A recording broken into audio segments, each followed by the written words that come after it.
Hello and welcome to the Craft Beer Corner. For today's beer review, we're jumping into a beer from Reuben's Brews out of Seattle, Washington. We've done quite a few of their beers over the years, though it has been several months. And I got another one from Tavour. That's where I've gotten all of my Reuben's Brews beers from. And today's beer in question is called Barnacles. It's an English-style barley wine that clocks in at 11.75% ABV.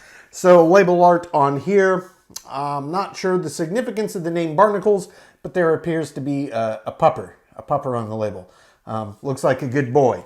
So we got us a dog. We got us our stout glass that does work exceptionally well for barley wine. So we're going to get this cracked. And this is not a barrel-aged variant, just a English-style barley wine. So we're going to let this get poured and let the beer do the talking. Right in. Oh yeah, that's pouring a classic caramelly color for a barley wine. This is sitting right in that typical color spectrum. Of course, barley wines can be all over the map in terms of color, but this one is very much in that average caramelly color. Yeah, that's a deep, deep caramel color. I do see a lot of activity here with carbonation and effervescence, though there's actually a fair bit of really tiny, fine champagne-like effervescence coming up. And this one, poured at home, actually formed a really nice, thick, rich, creamy head. This is quite rare. I don't know how long this is going to stick around, but when it does happen, I'm always happy about it. Let's just get right up over this for a sniff. Okay, yeah. Wow, yeah. Smells really nice. There's a lot of bold, pungent aromas coming off of this. The first aroma that actually really hits me on this is this very doughy and yeasty aroma. You can sometimes get that on barley wines, but I would say it's much less common than common. And it's really driving out of this kind of yeast and this grain bill side of the beer style. And yes, there are the expected kind of caramelly and toffee undertones that are coming out on the nose as well, but it does lean very strongly with this yeasty, doughy aroma. It smells really, really nice. Yeah. Now on this one, on the nose, I'm not picking up anything that smells like figs, but I am picking up some kind of stone fruit vibes, like apricots and peaches, mixed with kind of caramel and toffee in this just really yeasty nature. It smells very dominated by the malt bill.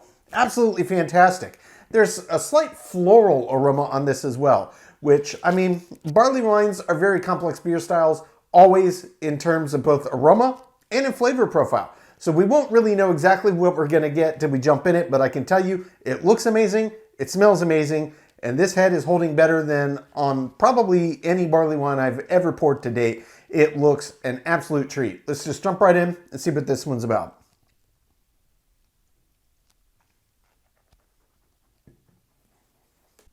Oh, yeah. Oh, that's really, really nice, guys. This is a fantastic barley wine. Very much putting me in mind of a classic English style, though with an American craft twist. So first let's talk about the body and the mouthfeel. It is 11.75% ABV, and it is a barley wine. And it feels every bit of that ABV. This is a big beer. I would say this is a strong, medium, heavy to heavy body. It really feels weighty. You can really feel just how big this beer is as soon as you swallow. In terms of mouthfeel, this one has a lot of resistance. It's thick, and this one gets velvety, creamy, smooth when you agitate on the palate, and it does a really, really good job of coating this big barley wine flavor all over the palate. So body and mouthfeel, absolute top tier. It's a big beer, and it feels like it. So for the flavor profile, I said this reminds me of an English barley wine with an American craft interpretational twist. What I mean is that this is one of those barley wines that, yes, the underlying flavor character is very much classic English style barley wine, but the American twist, which I'm not surprised at coming from Reuben's Brews, is that this is one of those rare barley wines that actually has a very healthy bit of bitters kicking in it. You would not typically see a particularly bitter English style barley wine, though the flavor profiles that are coming out of this are very much classic English style barley wine. It's this American twist that's really leading with these strong bitters, and it's pretty intense. Honestly, I would say this has got to be, at least perception to my palate, somewhere between 45 and 65 IBUs. That is really, frankly, IPA territory, and it's coming out of Barleywine. It's not something that you get often, but I stand by, for me personally, yes, I'm a hophead. I love hops. It's not appropriate to have a high amount of hops in all beer styles.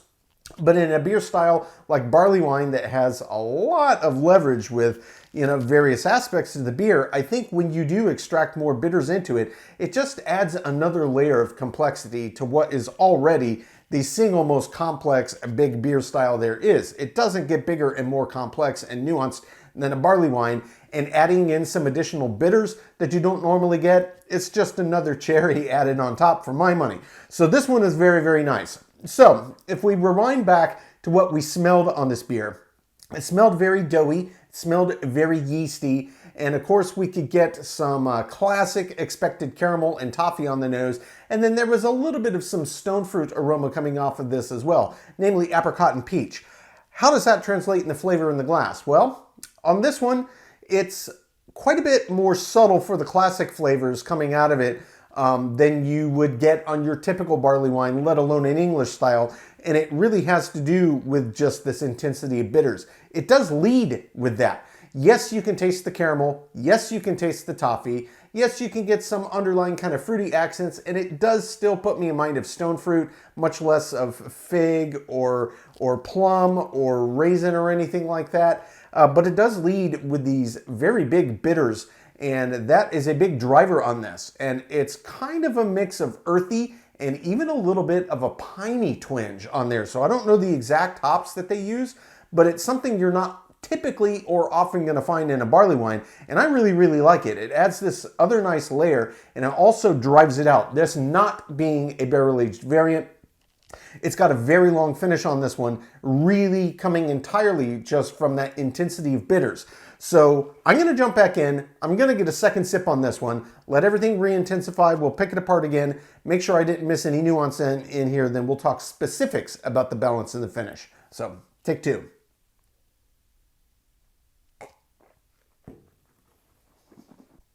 Little bit of a boozy kiss up front.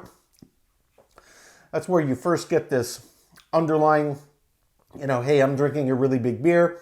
And there's a slight suggestion of sweetness that pops. And you do get a nice kick ribbon of caramel and toffee. I mean, as soon as you swallow it, right in tandem with that slight booziness. And it's within the first 2-3 seconds that the underlying hop bitters really do start to open up. And there's almost, there's a little bit of an apricot-y vibe that comes through on the flavor. So you do get a bit of that aroma in the glass. And there's actually a little bit of kind of a vinous quality to it. So there's a little kind of fermented grape kind of nuance floating in the middle there. But then it is very, very clearly top dominated by these underlying bitters that they've extracted from the hop bill. Don't know what they used, but it is very much a rich, intense, earthy bitter paired with subtle twinges of pine and slight resinous. It's not quite to the same extent, say, you would find on a Simcoe or a Magnum hop in like a West Coast style IPA, but it's definitely there. It's more than just earthy. There's a little bit of that kind of American West Coast style IPA kind of pine and tarry twinge. It's nice. It's nice. How I think that this works in terms of the balance of the beer, well, it does drive with the hops, but it doesn't drown out the other subtleties of the beer style. I think that it adds a lot more nuance to it than it takes away, though you do have to work for it in this beer. So if you start with really picking apart what you're smelling on this one, it's going to prepare your palate for all of the nuance you're gonna get as soon as you do put the beer on your palate. And yeah, getting to pick all these little subtleties out is quite nice. So the balance on this, what do I think about it? Personally, I love it. Possibly might be a little overhopped to really get a majority of kind of this English style barley wine subtlety out of it. For the average beer drinker, you've really got to be paying attention to it. Otherwise, you may just think, wow, that's a really hoppy barley wine. I didn't see that coming. There's a lot more subtlety and nuance to it. Personally, I love it, but subjectively, as I'm thinking about this, my thoughts based on the objective that it's quite a bit trickier to pick out the nuance in the flavor profile, and certainly kind of those classic English style traits.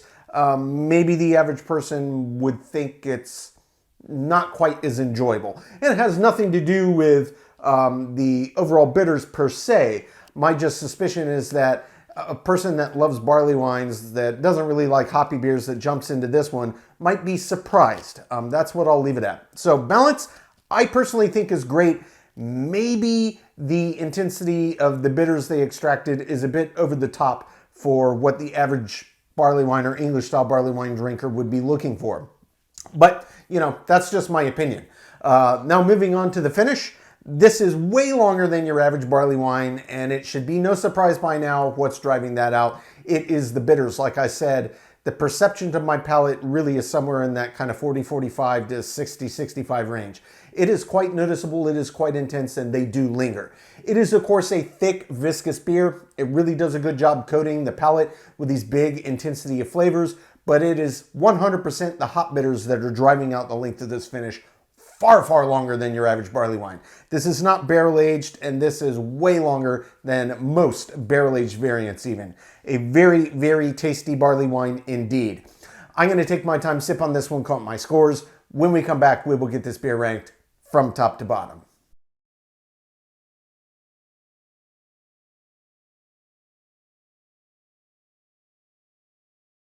All right, now that we've gotten to enjoy this beer, we're going to get it ranked.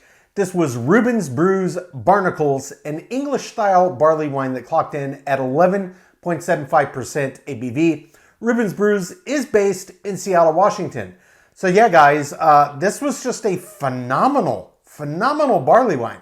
I love barley wines of all styles. The English style does lean a lot more heavily into the malt bill and kind of the yeast characteristics. And that really came through on this, particularly on the nose, getting that very doughy, yeasty kind of aroma. That's classic. Also leaning heavier into the caramel and toffee side versus tons of layering of figs and dates and apricots and prunes and plums. Not that those can't be in an English style, but it does focus a lot more on kind of the malt characteristic and the yeast characteristic traits itself, namely these caramelization notes and kind of whatever doughy, crusty, kind of yeast bread type accents to pop out. So to that end, it was very much traditional. And this beer did amazingly across the board, but the one twist that I subjectively absolutely loved, I would say for me personally, this is just about a perfect barley wine. I did actually think that perhaps the average barley wine drinker, and certainly one that really enjoys English style barley wines, might think this was a bit over the top. But again, it's the American craft interpretation, and that was the intensity of bitters. They clearly used a much heavier hand with the hops, and I personally loved it. I stand by having a bigger hop presence in the barley wine. Just adds another layer of dimension to a super complex beer style, as it were. But I think unless you're really beer geeking it out, really sitting down and scrutinizing what you're smelling, what you're tasting through multiple tasting sessions, some of that nuance may get lost. The bitters may just simply override the other subtleties that you would typically expect to find in a barley wine. And of course, as a massive hophead, I drink very bitter beers all the time. My palate is accustomed to them. So picking out other nuances in the midst of big, intense hop bitters is not a problem for me, but I could easily see it being for somebody that really likes barley wines. Maybe they hate IPAs and bitter beers. Maybe this would throw them for a bit of a loop. So all of that said, where do I think this beer falls on the score spectrum? So in general, it swept it in almost all categories, but there was a solitary category where I did dock points, and that is the balance. So, you know my philosophy. Balance on a beer is really what separates upper echelon beers from the rest of the pack. And I didn't want to beat this beer up because I really thought that it did a tremendous job. Not only being a great American interpretation of an English style barley wine, but then throwing in some additional American twist, especially with that hop profile. But again, what I've said, multiple times about this now, I do think that that could be maybe a bit over the top for the kind of average English style barley wine drinker that would jump into this one. So it is what it is. I don't see it as a detraction, but it's definitely a deviation from the norm. So I could say maybe objectively it was balanced a little heavy on the bittering side versus the malt and the yeast characteristic side. But again, I could get everything out of it, but I'm not sure that even a majority of people that would be drinking this beer would. So I wanted to be fair. I didn't want to beat the beer up, but it does have to lose some points. But I only deducted a single point because frankly, I did think the beer was balanced perfectly. Just being completely objective about it, I could see it going the other way by greater than 50% of people that would maybe drink this beer. So, for what it's worth, that's my thoughts on it. So the balance does get a 9 out of 10. And of course, the remaining 9 categories get a perfect 10 out of 10 and well earned. Just tremendous. Aroma, taste, body, mouthfeel, finish, head and retention, appearance, my subjective thoughts, and example of style. So the total score on Reuben's Brews Barnacles is a 99 out of 100. Subjectively, I would call this a perfect barley wine. Objectively, I could see arguments to the contrary, and it's my job to give you the information what I experience. I may personally love something that others don't, and yes, it is a bit of a deviation, so it's worth mentioning either way. But if you like all beer styles, including more bitter forward beers, but you also happen to like barley wines, this is one that's really a treat. This is not your average everyday barley wine, certainly not average everyday English style barley wine. This is well worth seeking. I suspected it would be good when I saw this pop in Tavour. I grabbed 4 cans, 1 to review, 3 to enjoy, and I'm really, really glad I made that decision. Reuben's Brews is just a killer brewer. This is another in a long line of just amazing beers I've tried. I've got mine from Tavour, all of them. Check Tavour, check Craft Shack. Highly recommend anything by Reuben's Brews. This is no exception. Folks, that's today's review. As always, I do sincerely appreciate you tuning in today. Please don't forget to like, comment, and subscribe. If you want to stay in the loop when our videos go live, just turn on your notifications by hitting that bell icon. Until next time, keep it beer, keep it craft. We'll see you on the next one. Cheers.